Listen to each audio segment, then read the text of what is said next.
Ketua DPP PDIP Puan Maharani, saudara, menyebut peluang terbuka untuk pertemuan Ketua Umum Megawati Soekarno Putri dengan bakal capres sekaligus Ketua Umum Partai Gerindra Prabowo Subianto. Peluang pertemuan mengemuka di tengah wacana duet Ganjar Prabowo di Pilpres 2024. Puan menyebut dinamika politik selalu memungkinkan semua skenario bisa saja terjadi, termasuk pertemuan Megawati Prabowo. Puan bilang dirinya pun tetap menjalin komunikasi intensif dengan para elit Partai Gerindra. Kans pertemuan Prabowo Megawati mengemuka di tengah ramai isu dua poros Pilpres. Menurut Puan, kemungkinan duet bisa saja terjadi atau tidak tergantung dinamika sebulan ke depan hingga pendaftaran ke KPU. Jika kadernya menjadi cawapres, kan saya belum jawab, masih mau dilihat dulu iya atau enggak. Nah, ini kan belum ada komunikasi dengan Partai Gerindra ya secara formal, apakah nanti akan dalam waktu dekat? Tadi sebelah saya Pak Dasko, sebelahnya lagi Pak Ludwig, jadi komunikasi dengan semua partai tetap dilakukan. Ini kan perwakilan dari Partai Golkar dan Pak Dasko Partai Gerindra, jadi komunikasi informal selalu tetap dilakukan. Tapi yang formalnya bisa dengan Pak Prabowo, dengan Ibu Mega gitu? Bisa aja, saya sering ketemu Mas Prabowo, kemarin ketemu di acara NU. Relawan Sekretariat Nasional Seknas Jokowi angkat bicara soal wacana duet Ganjar Pranowo dan Prabowo Subianto di Pilpres. Ketua Dewan Pakar Seknas Jokowi, Warsito Elwin, menyebut sikap relawan Seknas tetap mendukung Ganjar Pranowo sebagai bakal capres. Soal siapapun pasangan Ganjar, relawan menyerahkan kepada keputusan gabungan parpol pengusung Ganjar. Seknas Jokowi pro Ganjar Pranowo, maka posisi kita clear bahwa Ganjar Pranowo sebagai calon presiden atau presiden, ya. Karena itu keputusan organisasi. Ya, kemudian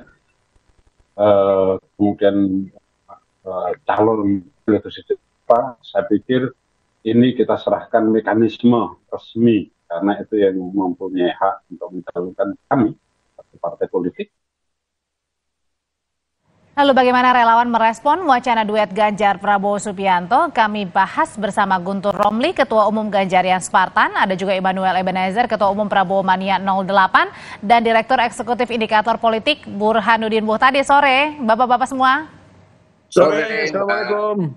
Waalaikumsalam. Waalaikumsalam. Saya mau ke Mas Guntur dulu. Mas Guntur, jadi kalau Ganjarian Spartan ini setuju nggak duet Ganjar Prabowo? Kita melihat hal ini, Mbak, dalam konteks semuanya itu keputusan Ketua Umum PDI Perjuangan Ibu Hajah Megawati pada tanggal 21 April yang sudah menetapkan Mas Ganjar Pranowo sebagai presiden. Kemudian yang kedua adalah PDI Perjuangan memegang golden ticket yang bisa mengajukan pasangan capres, cawapres tanpa harus berkoalisi dengan partai lain. Meski demikian, tetap saja PDI Perjuangan membuka komunikasi dan membangun kerjasama politik, ya. Dan saat ini sudah dengan Hanura, dengan Perindo, ya. Kemudian yang saat ini dengan P3, ya, yang saat ini. Nah, apapun soal komunikasi politik itu tetap dalam kerangka bahwa Mas Ganjar itu sebagai calon presiden. Kemudian juga Ibu Megawati juga meminta para relawan, juga meminta para kader PDI Perjuangan untuk tidak terlibat dalam dansa-dansa politik, ya, dan terus bergerak ke kalangan, ke masyarakat, ke akar rumput dari pintu ke pintu. Saat ini tapi kalau wacana soal duetnya Mas Ganjar dengan Pak Prabowo, Mas Guntur? Setuju relawan?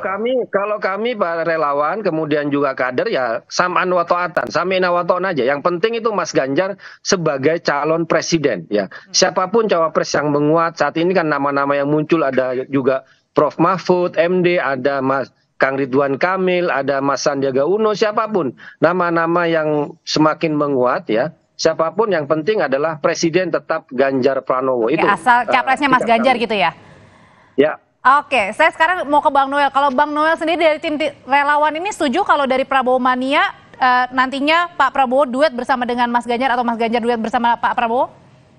Ya kalau Prabowo Ganjar kita mah, kalau untuk Indonesia kita ayo aja lah. Karena kan kita mau bangsa ini juga jangan terlalu letih hanya gara-gara pemilu, jangan terlalu letih hanya persoalan yang sebetulnya merusak cara berpikir kita. Kita mau ke depan kan bicara tentang kepemimpinan, ya, bukan soal kekuasaan. kalau seandainya pasangan Prabowo Ganjar hanya untuk kekuasaan ANSI, saya rasa saya yang orang pertama menolak. Tapi kalau ini bicara tentang persatuan atau rekonsiliasi atau apapun lah untuk bangsa ini, saya orang yang sangat mensupport duet ini. Termasuk berarti duetnya Pak Prabowo, Mas Ganjar capres, Pak Prabowo cawapres maksudnya? Oh enggak, presidennya Prabowo, wapresnya Mas Ganjar. Karena biar gimana pun saya mendukung Pak Prabowo sebagai presiden, bukan sebagai wapres. Sikap saya jelas, saya tegaskan. Jika wapresnya Pak Prabowo, saya undur diri. Itu saya tegaskan berkali-kali. Saya nggak mau. Kasihan, jangan sampai Pak Prabowo ditipu lagi. Karena politik ini seni menipu hari ini di Indonesia. Bukan seni bagaimana memimpin, bagaimana seni mendapatkan mendapatkan hati rakyat, bukan bagaimana seni untuk membuat program, bukan seni membuat ide besar. Berarti Noel nggak mau rekonsiliasi. Kita nggak mau itu terjadi. Gimana Mas Guntur? Jadi ketika kalau presidennya itu Ganjar, kemudian cawapresnya Prabowo, kemudian Noel itu menolak, berarti rekonsiliasi yang disampaikan Noel itu hanya basa-basi.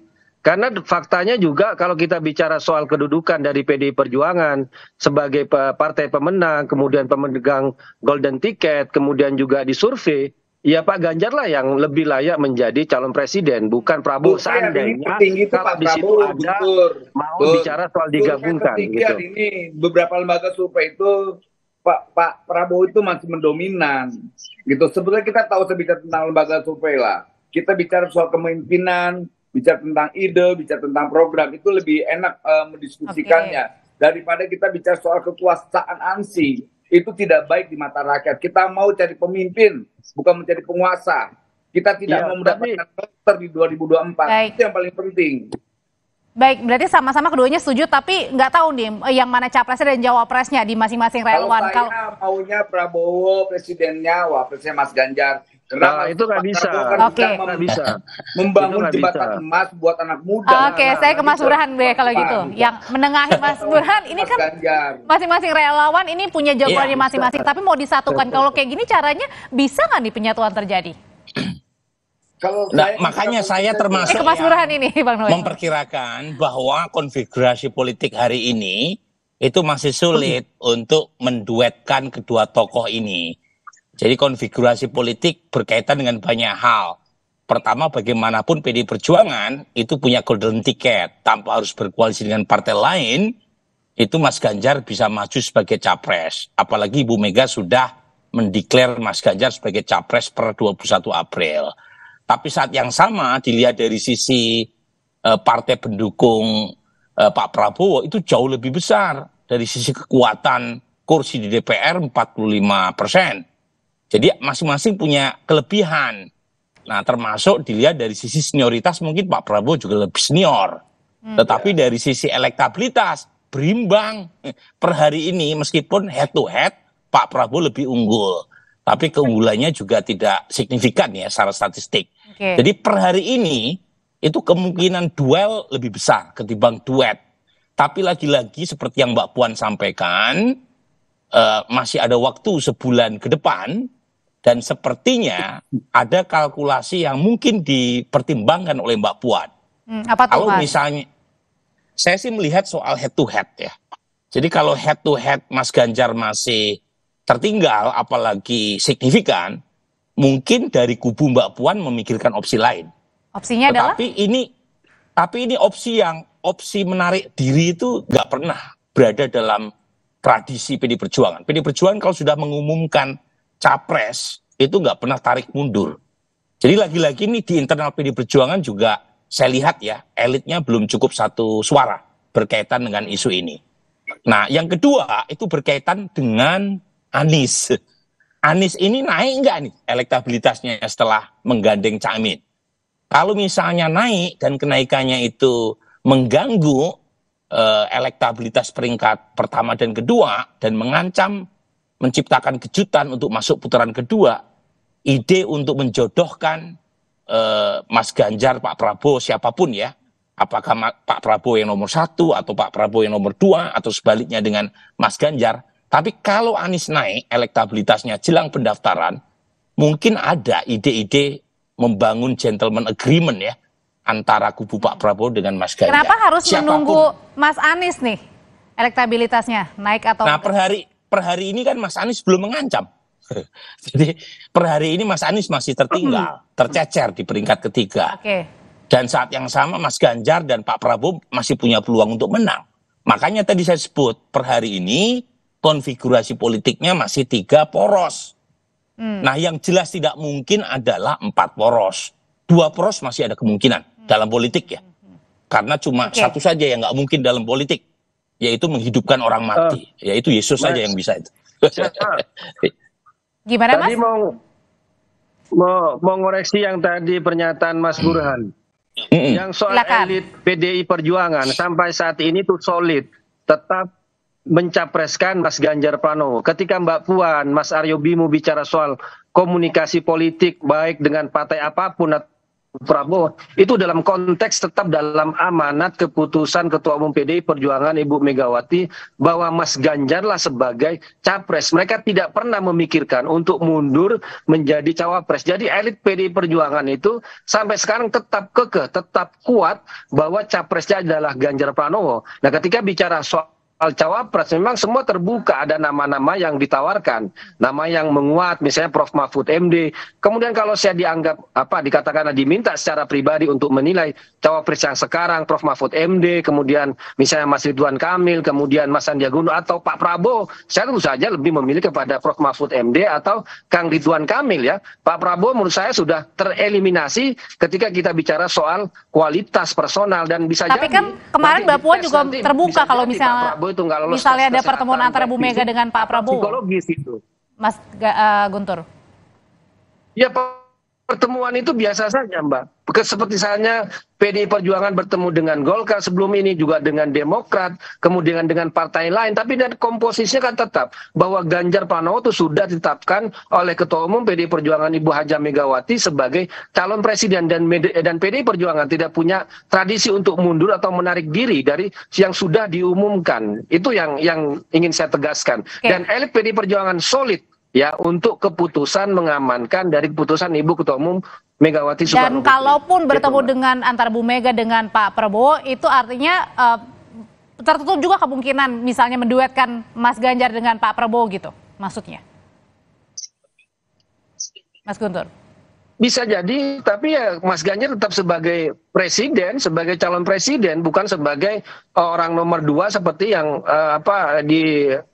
dihalukan oleh kubunya Pak Prabowo seperti Noel dan kawan-kawan, atau yang ditakutkan oleh kubunya Mas Anies ya. Ini kan soal cawapresnya Mas Ganjar di cawapresnya Pak Prabowo, itu kan ketakutan juga dari kubunya Prabowo ketika deklarasi Anies dengan Caimin itu mampu merebut pendukung Prabowo khususnya di Jawa Timur. Di survei PRC terakhir, kubu Prabowo itu turun 8%, dari 40% jadi 30%, 32% di Jawa Timur, karena berhasil direbut oleh kubunya Anies sama Caimin. Apakah Karena benar Bang Noel ada kemudian ketakutan Prabowo seperti itu? menarik Ganjar, menarik Gibran Kayaknya sebagai hal itu untuk mendongkrak tidak deh. popularitas. Kita nggak punya ketakutan apapun karena Pak Prabowo selalu meyakinkan kita sebagai pendukungnya dalam kontestasi demokrasi ini kita berharap sesuatu yang terbaik.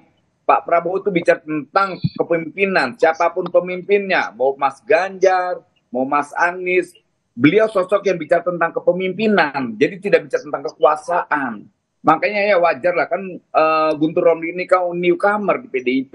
Ingat, Mas Ganjar itu hanya mandat politik, bukan mandat dari Tuhan. Artinya kemungkinan untuk ada perubahan itu pasti ada. Iya. Dan saya punya keyakinan dengan teori politik itu adalah kemungkinan. Anda juga newcomer di Kemungkinan bisa Gerindra, menjadi Noel. capres, kemungkinan menjadi cawapres itu selalu ada. Jadi jangan terlalu kaku seakan-akan mandat atau keputusan Bu Megawati adalah sudah menjadi mandat Tuhan yang nggak bisa dirubah. Itu nggak mungkin. Ini politik, Bung. Harus paham, jangan terlalu kaku cara berpikirnya. Kalau kayak perdebatan seperti ini, Mas Burhan, mungkin artinya kecil dong kemungkinan kalau menduetkan wacana itu akan terrealisasi terjadi nih. Ya per hari ini masih sulit, meskipun bukan berarti tidak mungkin ya. Dalam politik tidak ada kata mustahil. Apalagi dalam konteks Indonesia, di mana diferensiasi ideologis dan perilaku elit dalam pembentukan koalisi itu sangat promiskuous. Jadi nyaris tidak ada sesuatu yang dilanggar ya, yang memungkinkan pembentukan koalisi terjadi. Tapi lagi-lagi pertanyaannya dalam kondisi seperti apa ya kemungkinan munculnya ide menjodohkan itu terbuka peluangnya. Tadi saya sebut dua tadi. Jadi kalau misalnya hitung-hitungan kalkulasi elektoral ternyata dianggap bahwa salah satu calon baik Pak Prabowo atau Mas Ganjar peluang menangnya menipis, ya kemungkinan terbuka opsi itu. Tetapi kalau masing-masing punya peluang untuk maju menang, tetap ya, berarti dua-duanya akan masing-masing ya? maju. Nah, mungkin begini. Kalau kita lihat argumen beberapa elit PD Perjuangan, meskipun semuanya sangat tergantung sama Ibu Mega ya, karena yang punya hak prerogatif dalam Kongres adalah Ibu Mega, bukan anaknya atau bukan elit PD Perjuangan yang lain.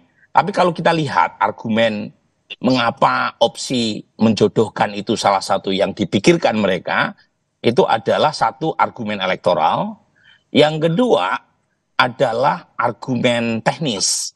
Jadi kalau dua poros itu hampir pasti kubu pro keberlanjutan yang menang, sehingga tidak ada polarisasi politik, sehingga secara teknis anggaran lebih murah. Meskipun ancamannya dua, satu polarisasi politik makin menajam karena head to head. Yang kedua, mengurangi pluralisme politik. Kan ini kan maunya elit sebenarnya. Tapi kalau ditanya kepada publik tuh maunya 3 pasang. Jadi itu akan mengurangi pluralisme politik. Apalagi Audrey, kita udah punya presidential threshold yang sangat tinggi. Itu adalah pagar yang membatasi kontestasi politik yang menjadi indikator kesehatan demokrasi. Kalau kemudian elit memaksa publik hanya menjadi 2, berarti makin sedikit peluang buat warga memilih sesuai dengan preferensi mereka. Nah ini plus minusnya. Tapi kalau misalnya mau mewujudkan wacana duet ini, adakah juga peran Pak Jokowi yang besar untuk menduetkan? Saya justru mendengar awal mula ide menduetkan itu datang dari istana, yaitu akhir 2022. Ketika Pak Prabowo elektabilitasnya merosot ke peringkat ketiga, Anies meroket dan mengancam elektabilitas Ganjar. Nah itu awal mula. Tetapi kan belakangan Pak Prabowo meningkat elektabilitasnya. Dan peluangnya tidak lebih kecil ya dibanding calon lain untuk menang. Nah ini yang mempersulit. Karena kalau misalnya masing-masing punya potensi menang, siapa yang mau mengalah sebagai cawapres? Ini kan debat yang tadi kita dengar dari Bung Guntur maupun Bung Noel. Makanya sekalian saja sesuai dengan aspirasi pluralisme politik warga tadi, ya lebih baik tiga-tiganya maju. Meskipun saya tahu nih, yang paling ketar-ketir kalau ada 2 poros itu ya kubu Anies. Karena kalau misalnya Anies melawan Prabowo Ganjar atau Ganjar Prabowo itu kalah telak. Surveinya begitu. Dan saya mau penegasan lagi, jadi Bang Noel sama Mas Guntur nih mungkin nggak tercipta nih untuk keduanya bersama antara Mas Ganjar dan Pak Prabowo di Pilpres. Saya mau penegasan aja. Mas Guntur? Audrey, saya. Ya, jadi mau nggak nih relawannya untuk bergabung bersama relawan Bang Noel, mendukung bersama-sama? Ya kalau kita prinsipnya beginilah, siapapun yang memimpin bangsa ini silakanlah, selama prinsipnya adalah soal persatuan, atas kemudian penguatan demokrasi. Karena kita harus tegak lurus terhadap demokrasi. Jangan sampai nanti kita mendapatkan penguasa yang anti terhadap demokrasi. Karena apapun, selalu yang disampaikan Pak Prabowo adalah kepemimpinan, bukan soal kekuasaan. Jadi kita berharap nanti semoga itu terjadi, ada yang namanya demokrasi memang berbasisnya adalah persatuan. Kalau seandainya terjadi Pak Prabowo Presiden, lantas Mas Ganjar sebagai sosok perwakilan anak muda, sebagai wapres, ya saya rasa itu bagus sekali. Oke, Mas Guntur. Ya, itu semua yang disampaikan Noel itu kan basa-basi, soal rekonsiliasi, soal Nggak basa-basinya yang mana? Persatuan soal pimpinan. Karena buktinya ketika disodorkan Prabowo sebagai cawapresnya Ganjar, dia menolak. Berarti itu kan basa-basi kan? Jadi katanya untuk persatuan tadi. Kalau kita jelas bahwa relawan Ganjar tetap mengukuhkan bahwa Ganjar Pranowo sebagai presiden. Ditipu lagi. Udahlah, saya yakin sekali Pak Prabowo ini seorang kesatria, dia jujur, dia mau memimpin bangsa ini. Bahkan pernyataan berkali-kali, sebelum saya mati, sebelum saya tutup usia, saya mau lihat bangsa ini sejahtera. Itu sikap tegas Pak Prabowo. Dia sampaikan ke semua publik. Nah itulah pemimpin. Jangan orientasi kekuasaan, muas kita dengan penguasa. Kita nggak mau nemuin monster di 2024 nanti. Kita butuh pemimpin yang bisa menjadi harapan, menjadi hope kita bersama. Oke, wacana duet ini masih belum tahu apakah akan terwujud atau enggak. Terima kasih untuk ulasannya, Mas Burhan. Terima kasih, Bang Noel. Mas Guntur, sehat selalu. Semuanya, Bung Guntur, Bung Noel. Terima kasih. Sehat selalu. Terima kasih.